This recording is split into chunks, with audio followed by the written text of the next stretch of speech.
rin po kuminsan sa ating mga katunggali dahil nagmamakaawa para makakuha ng mga malalakas at magagaling na kandidato.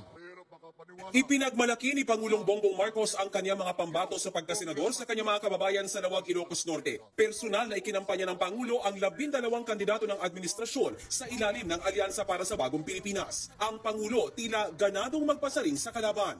Di tulad ng iba, karampot lang ang kandidato. Dito po, buo kami. Hindi lamang buo sa numero, ngunit buo ang loob para ipaglaban ang kapakanan ng bawat Pilipino at ang buong Pilipinas.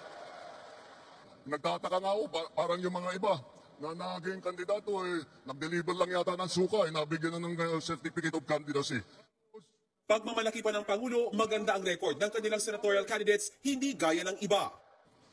Wala sa kanila ang may bahid ng dugo dahil sa tukhang.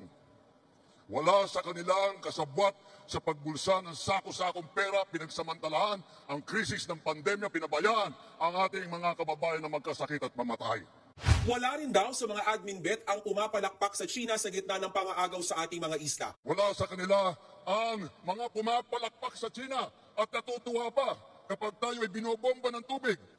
Tayo ba ay papayag na babalik sa panahon gusto ng kung kailan gusto ng ating mga liderato maging probinsya tayo ng China? Babalik pa tayo sa nakaraan na ibinubugaw ang ating bayan bilang isang sugalan ng mga dayuhan? Tila pinaringgan din ng Pangulo ang isang partikular na kandidato. Wala po sa kanila ang tilang sakristan ng isang bulaang propeta na nasasakdal dahil sa pagyurak sa ating kabataan at sa ating kababaihan. Wala sa kanila ang tagataguyod ng pugad ng krimen, ng sentro ng paglalapastangan ng mga kababaihan na mga pugo. Matapos magsalita ng mga kandidato, itinaas mismo ni PBBM ang kanilang mga kamay. Ang kapatid niya si Senator Amy Marcos na hindi tumalon ng proklamasyon, kusang lumapit sa Pangulo at nagtaasan din sila ng kamay sa campaign rally.